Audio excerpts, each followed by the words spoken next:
French Boss vous est présenté par Agora Expat, spécialiste en solutions d'assurance santé sur mesure pour toute personne qui réside à l'étranger.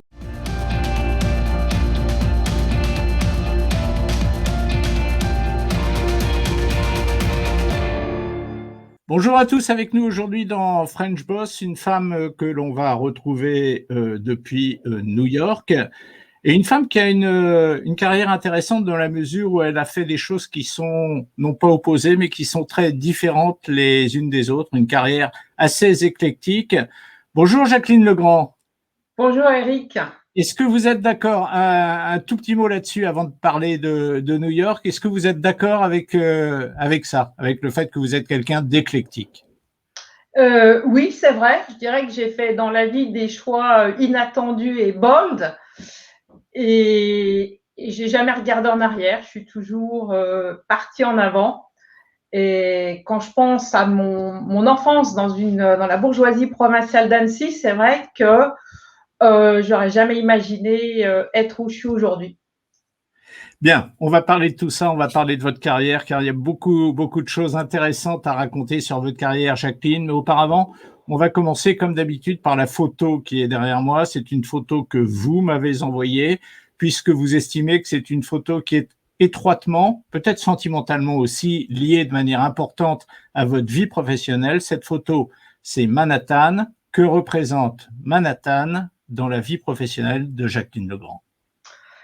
Alors déjà, je voudrais préciser que c'est une photo où on voit Manhattan par le sud. On voit que c'est une île, parce qu'après tout, Manhattan, c'est une île. Et on le voit par downtown, où j'ai travaillé pendant longtemps. J'ai travaillé dans le quartier de Wall Street. Et pour moi, ça a été le redémarrage professionnel dans ma vie. J'en suis très fière, parce que j'ai recommencé, comme on dit ici, from scratch. Et j'ai repris ma carrière presque de zéro à où j'en suis aujourd'hui. Donc, j'estime que ce pays et cette ville m'ont tendu une échelle qui m'a permis de remonter à nouveau. Ce redémarrage dont vous parlez, est-ce que vous estimez que peut-être New York l'a rendu plus facile qu'il l'aurait été ailleurs? Ah, complètement. Bon, c'est un redémarrage que je n'aurais pas non plus eu à faire si j'étais pas venue sur New York pathétiquement pour suivre mon mari. Mais c'est vrai que à New York et aux États-Unis en général, on peut redémarrer sa vie professionnelle à n'importe quel âge. C'est l'efficacité et le travail qui marche. Il faut délivrer. Et quand on délivre, on peut monter très, très vite. Jacqueline, on l'a dit dès le début de cette émission, vous êtes quelqu'un d'éclectique et qui a donc eu une carrière assez éclectique. Mais pas seulement éclectique au niveau des secteurs que vous avez traversés, mais également éclectique au niveau des entreprises que vous avez traversées. Ça me donne envie de vous poser une question toute simple. Qui êtes-vous, Jacqueline Legrand? Alors, je suis française dans le cœur. Je suis savoyarde aussi, avant d'être française. Et finalement, j'ai découvert le monde une première fois par des stages étudiants à Air France. C'est peut-être ça qui m'a donné l'envie de sortir finalement de la Savoie et de la France. Et je me retrouve aujourd'hui française, moitié américaine, mariée avec un Américain asiatique. Et j'ai élevé 2 filles dans 3 cultures et dans 2 pays. Et c'est finalement, je pense, qui a forgé la personne que je suis devenue. Et j'ai beaucoup appris dans tout ce parcours, et notamment de ne pas avoir peur et de prendre les opportunités comme elles se présentent. Ça, c'est intéressant parce qu'effectivement, ne pas avoir peur, c'est une qualité indispensable pour devenir un entrepreneur et plus tard, pourquoi pas un entrepreneur à succès. Ce que vous êtes, Jacqueline, on va en parler, c'est la raison pour laquelle vous êtes aujourd'hui avec nous dans French Boss. Vous avez passé 25 ans dans l'assurance avant de passer à autre chose. Est-ce que c'était une passion et pourquoi en êtes-vous sorti 25 ans plus tard? Alors, c'était pas du tout une passion. Comme beaucoup de gens, en fait, j'ai plongé par hasard.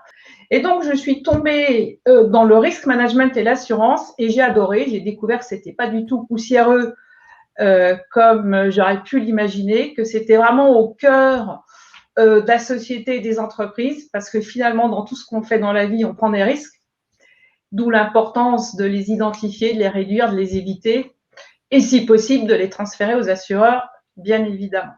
Donc, j'ai découvert un monde qui est très méconnu du grand public, parce que finalement, les gens connaissent très bien le monde de la banque, mais connaissent très peu le monde de l'assurance, voire ont une idée plutôt négative, en général, sur cette industrie. Et j'ai vraiment adoré faire ma carrière dans tout ce monde du risk management et de l'assurance. C'était pas un choix, c'était vraiment un hasard. Alors, 25 ans plus tard, j'en suis pas sortie. Je l'approche par une autre porte, puisque finalement, j'ai fait un pont entre la tech et l'assurance pour entrer dans ce qu'on appelle l'insurtech, et donc proposer une solution tech dans le monde de l'assurance des grands risques. Et l'assurance étant très en retard dans la transformation technologique en général, il y a beaucoup à faire. Et je trouve très intéressant de réapprocher cette industrie avec une perspective différente et de contribuer avec ma petite pierre à la transformation de l'industrie. Jacqueline, on va parler en deuxième partie tout à l'heure, bien sûr, de Maptycs, qui est la société que vous avez créée, je ne dis pas de bêtises, au mois de février 2019, c'est ça? Alors, on l'a créé un peu plus tôt, mais effectivement, c'est un projet et je me suis investie à temps complet à partir de janvier 2019. Ouais. Voilà, on va en reparler dans la deuxième partie de l'émission. Auparavant, on retourne sur cette espèce de dualité entre l'assurance et la tech. Est-ce que le monde de l'assurance, qui est un monde ancien, je dirais, ça appartient au monde ancien, est-ce qu'il était prêt à accueillir les nouvelles technologies ou est-ce que vous avez dû faire preuve de persuasion pour convaincre les gens installés dans ce secteur de l'assurance? On doit encore faire preuve de persuasion. Le monde de l'assurance, c'est un monde compliqué. En fait, la data a toujours été au cœur de l'assurance. Le souci aujourd'hui, c'est que la data évolue. Il y a beaucoup de data à gérer. Et finalement, les assureurs sont en train de gérer de la data du 21e siècle avec des outils du 20e siècle. Et aujourd'hui, il faut évoluer et comprendre qu'en fait, les insurtech apportent des solutions qui s'intègrent dans un écosystème. Il ne s'agit pas de tout mettre à la poubelle. Il y a toujours des systèmes anciens qui sont des systèmes au cœur de la gestion des contrats et des clients, mais il y a des systèmes beaucoup plus efficaces qui vont permettre aux assureurs finalement d'arriver à faire du online et de la vente digitale pour tout ce qui est, j'allais dire, petites entreprises et particuliers, parce qu'il va falloir y arriver. On est dans une vague de désintermédiation. Mais malgré tout, il y a des risques très complexes. On voit très bien aujourd'hui entre le cyber, dont on parle beaucoup, et bien sûr les changements climatiques. Et pour ça, il faut, c'est high-tech, high-touch, hein, donc il faut des gens, des multi-experts, et puis il faut des vrais bons outils pour faire de l'analytics. Alors, ça prend du temps. Il y a quelque chose d'autre dans ce milieu qui est assez curieux, c'est qu'il n'y a pas encore cette idée qui serait géniale de partager la data. C'est-à-dire que les assureurs ont tendance, knowledge is power. Ils gardent leur data, ils veulent se la garder pour eux, investir et finalement gaspiller des millions dans la technologie parce qu'ils voudraient que ce soit leur propre système, leur propre data. Et quand tout le monde comprendra qu'il y a un intérêt majeur à partager des plateformes, à partager de la data, ça sera très bénéficiel en fait pour tout le monde. Alors, on n'en est pas encore là. On n'en est pas encore là, mais on est en train d'y venir, si je comprends. C'est les points de suspension qui viennent derrière votre phrase. On est en train d'y venir. Oui, puis je pense que l'impact du Covid a énormément changé les mentalités. Et je pense qu'on arrive en général à une notion de partage qui va faire son chemin. Mais Jacqueline, pour vous, comme pour beaucoup de French Boss qu'on rencontre à longueur de semaine, la carrière a débuté à une époque où il n'y avait pas encore eu ce boom technologique. Or, vous me dites que vous-même, vous avez été très happé par cet environnement technologique nouveau. À quoi c'est dû? Vous avez dû aller chercher les outils vous-même. Vous avez dû, d'une certaine manière, vous convaincre vous-même, ou est-ce que c'était vraiment une attirance, une curiosité chez vous? Alors, j'ai toujours été attirée, et puis c'est vrai que mon mari est resté, on s'est connus chez IBM, il est resté chez IBM, et la raison pour laquelle nous sommes venus aux États-Unis en 98, et il a créé sa compagnie il y a maintenant une dizaine d'années dans le monde de la tech. Et effectivement, on a fait pas mal de brainstorming tous les deux pour voir ce que la tech pouvait amener au monde de l'assurance. On a une maison qui est complètement connectée. J'ai toujours été vécue dans cet environnement tech et j'ai toujours en fait aimé la technologie. Et ensuite, j'ai eu cette opportunité justement de créer Maptycs parce que j'ai énormément travaillé avec des risk managers de grandes compagnies, que ce soit BlackRock ici, Revlon, etc. Et j'ai travaillé avec eux dans le spreadsheet. Et je me suis rendu compte que c'était une industrie qui était à fond dans le Excel spreadsheet. Et là, c'est quand même une souffrance entre Excel et PowerPoint. On se rend compte qu'il y a un moyen d'aller quand même plus vite et d'être un peu plus efficace. Et c'est comme ça, en fait, qu'est né Maptycs. Je vous dirai plus de détails ensuite. Mais j'ai vécu, en fait, les outils manuels. C'est ça qui m'a permis d'imaginer un outil quand même plus efficace, plus puissant pour prendre des décisions plus rapidement et des meilleures décisions. Vous êtes arrivé aux États-Unis en 1998, c'est ce que vous venez de me dire. Vous avez créé Maptycs, on va en reparler tout à l'heure encore une fois, en 2019, c'est-à-dire plus de 20 ans plus tard. Est-ce que quand vous êtes arrivé aux États-Unis et que vous avez commencé à travailler aux États-Unis, vous avez tout de suite eu ce sentiment personnel qu'un jour il vous faudrait monter votre boîte, qu'en gros travailler pour une boîte, salarié dans une boîte aux États-Unis, c'était pas profiter suffisamment du pouvoir professionnel des États-Unis? Pas du tout. J'ai adoré travailler. D'abord, j'ai pas travaillé tout de suite pour des raisons de visa. On est venu pour 2 ans.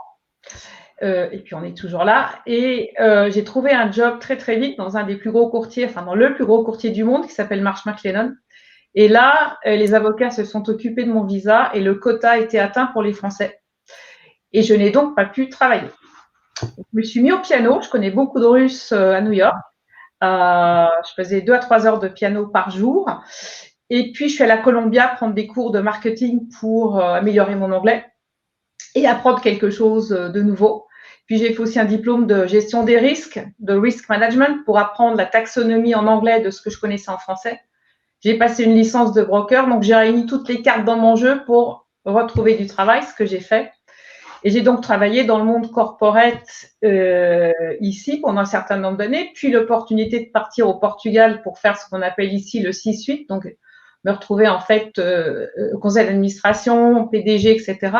Donc c'était une super aventure professionnelle, sans parler du fait que quand je suis arrivée au Portugal, tous les Français, comme les BNP Paribas, les Natixis, ont investi considérablement au Portugal. Donc, je me suis retrouvée conseillère du commerce extérieur de la France, vice-présidente de la Chambre de commerce luso-française, etc. Donc, un timing incroyable, des années passionnantes. Puis, je suis partie au Brésil pour faire une transition de management, etc. Et je me suis mis à voyager, à faire, oui, c'était vrai, une très, très belle carrière, à rencontrer des gens dans beaucoup de pays et d'activités. Et la raison pour laquelle je suis devenue entrepreneur, c'est qu'à un moment donné, au bout de 7 ans à vivre dans les aéroports et entre le Portugal et le Brésil, je me suis dit, il faut que je rentre à New York, retrouver quand même ma famille et mes amis. Et là, comme on avait en fait créé avec Ernest, mon mari, Maptycs, on avait commencé donc avec un client, puis on a signé un contrat de 3 ans avec AXA aux US. Et là, j'ai vu arriver l'opportunité avec l'accélération des catastrophes naturelles, le besoin. Et j'ai dit finalement, je vais tenter l'expérience, je vais devenir entrepreneur, je vais leverager mon réseau. J'ai un réseau extraordinaire sur Londres, sur l'Europe et sur les US. un peu sur l'Amérique latine. Et je vais prendre un nouveau risque, un nouveau challenge qui est de faire grandir notre start-up. Donc, ce n'était pas du tout pensé il y a 20 ans. Je ne me suis jamais senti l'idée que j'avais envie un jour d'être entrepreneur, mais c'est un nouveau plongeon. Maptycs, on en reparle dans quelques secondes. Ça fait 15 minutes et 38 secondes qu'on parle ensemble, Jacqueline. C'est le moment de la pause et le moment de donner un coup de projecteur sur notre nouveau partenaire, sur l'activité de notre nouveau partenaire qui nous rejoint aujourd'hui, Agora Expat. On regarde ça, quelques images et on vous retrouve tout de suite après. À tout de suite. Tout de suite.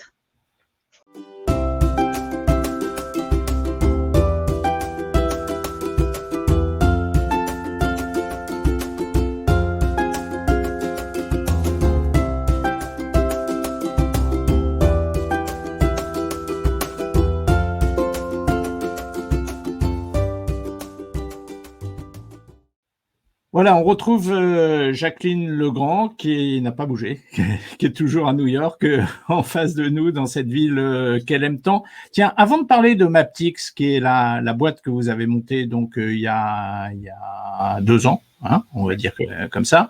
Quand on regarde votre CV, Jacqueline, on voit que vous êtes effectivement intéressée par plein de choses différentes et notamment des choses modernes, mais on voit aussi ça se sent partout. Et d'ailleurs, vous le dites quand vous dites que vous avez suivi des cours d'anglais alors que vous aviez déjà commencé votre carrière.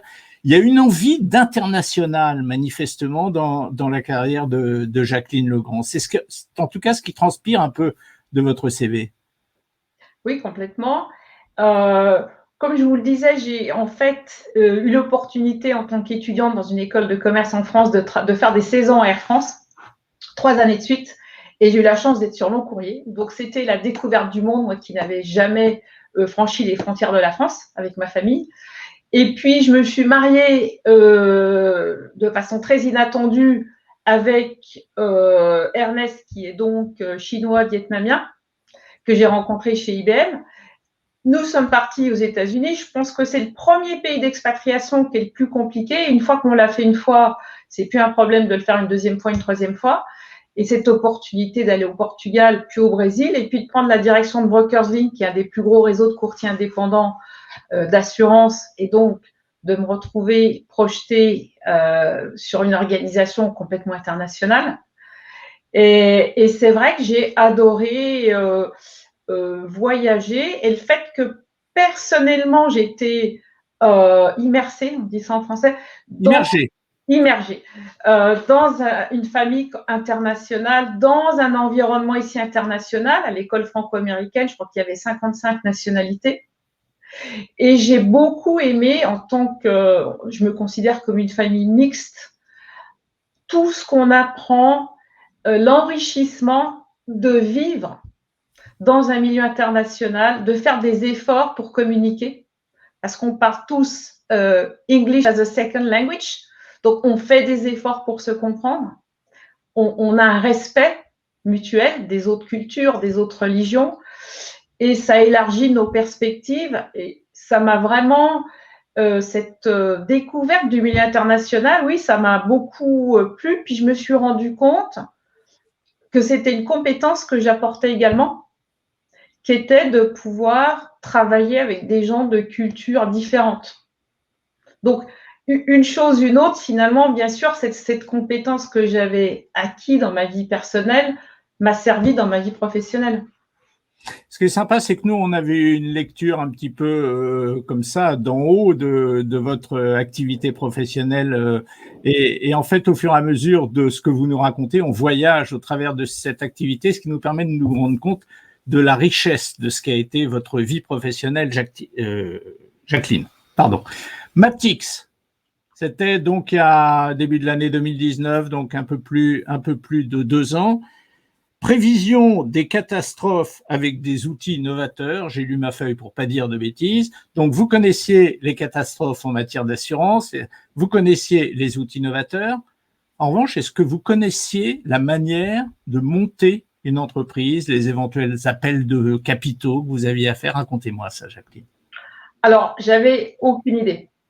Donc, je me suis projetée dans le monde de ce qu'on appelle les startups. Et donc, j'ai lu beaucoup sur les startups. Et quand on lit startup, il y a quelque chose qui revient en permanence, c'est investisseur. Et on découvre tout le lingo, donc les seeds et les séries A, B, C, etc. Et je me suis donc dit, il faut que je trouve des investisseurs. C'est ce qu'il faut faire quand on est une startup. Et donc, j'ai commencé à préparer mes pitchs investisseurs, à parler avec des investisseurs. Et naïvement, d'abord, forcément. Puis après, bon, je me suis un petit peu endurcie. J'ai réalisé que finalement, ils ne comprenaient pas du tout ce que je faisais. Et moi, je suis très fière de ce que je fais. J'adore notre software, j'adore ce qu'on fait, mais on est sur un marché de niche. Et les investisseurs dans la tech, ils comprennent très bien tout ce qui est B2C, mais ce qui est B2B, et en plus, dans un marché de niche, c'est très, très compliqué. Donc, je me suis finalement dit, bah, c'est peut-être pas une si bonne chose parce que si je lève des fonds, ça va réduire ma part dans le capital et je vais avoir des gens qui vont me surveiller et me contrôler. Et finalement, être entrepreneur, c'est pas forcément avoir envie d'être surveillé et contrôlé, puisque justement, le gros intérêt, c'est de mener sa barque comme on a envie. C'est même un peu le contraire d'ailleurs. Hein. Quand on est entrepreneur, c'est qu'on veut diriger et on veut décider. Exactement. Donc, je me suis dit, finalement, ce n'était pas une bonne idée et je vais plutôt que de lever des fonds, je vais lever du revenu. Ah, là, il va falloir bien nous expliquer ça, Jacqueline, parce que je pense que ça peut intéresser effectivement des gens qui veulent créer leur entreprise et qui sont encore flottants sur les méthodes à utiliser. Expliquez-nous bien ça, Jacqueline. Alors déjà, on avait la chance, on n'a pas un concept, on a un produit qui marche et on a eu des clients dès le départ. Donc ça, c'est déjà une chance énorme. Hein. Ça veut dire, je ne connais pas le terme en français, mais on est ce qu'on appelle bootstrap, donc on a zéro dette, zéro investissement. Oui, c'est ça. Vous ne devez rien à personne. On ne doit rien à personne. Vous êtes autonome. On a investi parce qu'on a fait de l'argent sur d'autres produits de notre société, on va dire holding. Donc, on a pu financer un développement quand même. Le software s'appelait pas Maptix, la compagnie n'existait pas, mais on a créé cette solution pour un client et on a commencé les premières itérations de la plateforme parce que c'est quand même très sophistiqué fin 2015. Et puis, on a trouvé le nom, c'est rebaptisé, créé Maptix, etc. en 2019. Et là, quand vous avez la chance déjà d'avoir un produit, d'avoir une équipe, on a une très bonne équipe de développeurs qu'on a transféré des US à Cluj, en Roumanie, qui est un peu la Silicon Valley de l'Europe. Donc, on a la plateforme, on a la bonne équipe, et sachant qu'également, Ernest a un excellent profil dans la tech, et moi, j'ai un bon profil, je suis connue dans le monde de l'assurance. Et là, on a eu un autre effet important dans une start-up. Donc, c'est important d'avoir une bonne équipe, c'est important d'avoir un bon produit. Et ce qui est essentiel, c'est le timing. C'est-à-dire que votre produit correspond à un besoin, qu'il y a une opportunité. Si vous êtes trop tôt, c'est pas bon. Et nous, c'est pour ça que j'ai rejoint. On a un timing qui est extraordinaire parce qu'il y a une accélération des catastrophes naturelles partout dans le monde, à des endroits inattendus. Il y a de plus en plus de data, ce qu'on appelle location-based, donc de la data qui est liée à des adresses, qui est en train d'être développée, de la data risque. Et le jeu, c'est d'arriver à mettre ensemble, à intégrer de la data risque avec de la data portfolio, de la data interne, externe, et de combiner cette data pour analyser des risques, y compris en temps réel, puisqu'on a, nous, dans notre solution, de la data en temps réel sur tous les gros événements climatiques dans le monde. Donc, arriver à faire de la projection, de la mitigation, etc. Donc, finalement, on arrive avec ce qu'on appelle ici le perfect storm. Hein, vraiment, ouais. On arrive, le super timing, et là, on peut donc faire du revenu. Alors, on a besoin d'argent. À un moment donné, il n'y a pas de secret. Quand on veut passer de la start-up et qu'on veut passer à plus gros, il faut de l'argent essentiellement pour nous, puisqu'on a déjà le produit, pour développer une équipe de vente et de support des ventes. Et pour développer une équipe, il faut de l'argent, parce qu'il faut de l'argent pour payer les bons profils. Et là, pour de l'argent, soit on lève des fonds, soit avec l'équipe existante, c'est-à-dire essentiellement moi, pour les ventes, on signe des contrats et on fait du revenu. Quand on commence à faire du revenu, parce qu'on a une plateforme qui peut se vendre à un prix intéressant, parce qu'elle est très sophistiquée, si j'arrive à faire du revenu rapidement et atteindre le 1 million de dollars de revenus annuels récurrents, et je devrais l'atteindre rapidement maintenant, c'est un peu le chiffre magique pour attirer les investisseurs. Et là, c'est plutôt eux qui viennent vers vous que l'inverse. Et ça me permet d'avoir une bouffée d'oxygène et commencer à créer mon équipe de vente. Donc, je préfère finalement me focuser sur générer du revenu plutôt que lever des fonds et être contrôlé par des investisseurs, devoir faire des business plans attractifs et pas forcément réalistes, parce que c'est tout le problème. Et derrière, après, il faut délivrer et c'est pas évident. Donc moi, je préfère y aller à mon rythme. C'est impossible de faire un business plan quand on démarre en tant que start-up. C'est forcément truqué, souvent optimiste. Donc, on est parti dans cette idée-là. Également, je suis en train de mettre en place un advisory board, donc en fait un groupe de consultants avec des gens connus dans le monde de l'assurance pour m'aider sur la crédibilité, parce que finalement, le gros problème d'une start-up, c'est qu'on est petit. C'est pour ça qu'on est bon. Forcément, pour signer avec des clients, il y a toujours ce problème. Est-ce qu'on existera toujours dans 5 ans? Est-ce que je vais signer un contrat avec une entreprise qui est petite? Quelles sont vos références? Et bien sûr, on n'a pas encore 50 références. Voilà. Donc, il faut démarrer. C'est toujours compliqué de démarrer, mais on est à fond, on y croit, on est super optimiste parce qu'on a le produit, parce qu'on a le timing. Jacqueline, donc j'ai retenu de ce que vous venez de me dire que vous vous dirigez vers un horizon chiffre d'affaires d'1 million de dollars. Je ne vais pas vous demander où vous en êtes aujourd'hui. En revanche, ce qui m'intéresse, c'est de savoir la croissance, où en est la croissance depuis 2 ans maintenant, où en est la croissance de Maptyx en termes de pourcentage, si vous voulez. Alors, on a fait un stop complet en 2020. Quand on a vu venir la pandémie, on en a profité, en fait, on a réinvesti dans le logiciel pour le rendre, puisqu'on avait commencé à le faire pour un risk manager et on avait comme target maintenant plus le monde de l'assurance et de la réassurance. Donc, il fallait qu'on gère plus de volume, plus d'automatisation. Et donc, on a complètement revu ce qu'on appelle le back-end et le front-end du logiciel. On a revu le design pour que ce soit encore plus user-friendly. Et on a pris cette décision de dire, voilà, on se donne un an, on va rajouter des fonctions, on va rendre l'ensemble de la solution plus prête pour le futur et plus adéquate pour des compagnies d'assurance et de réassurance. On a continué des contrats qui étaient déjà en cours, donc on a continué d'avoir un flot de rentrée d'argent. Et là, on va finir tous les développements qu'on a démarrés l'an passé, on va les finir mi-août. Il nous reste ce qu'on appelle 2 sprints, donc on avance super bien. Et donc là, je suis à fond dans les ventes.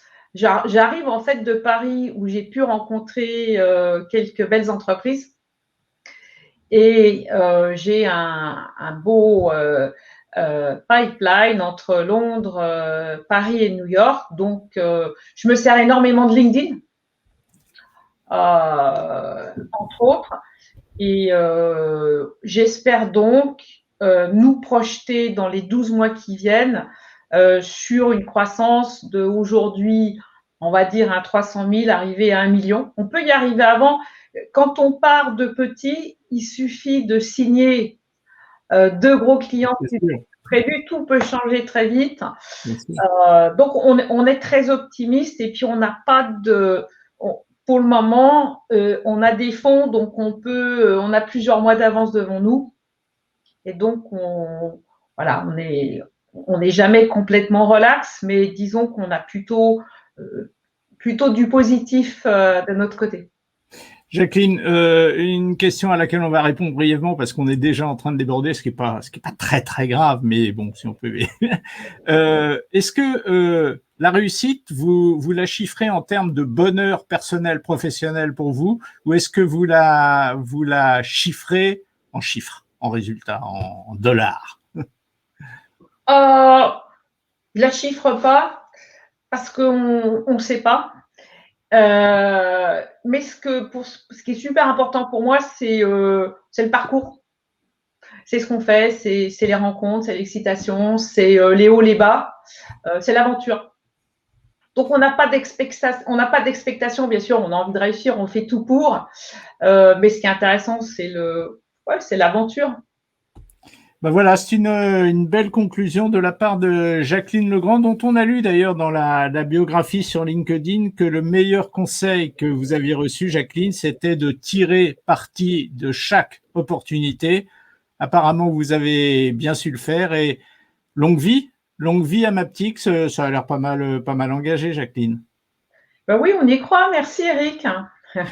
Merci à vous et bonne continuation. À bientôt, Jacqueline. Merci.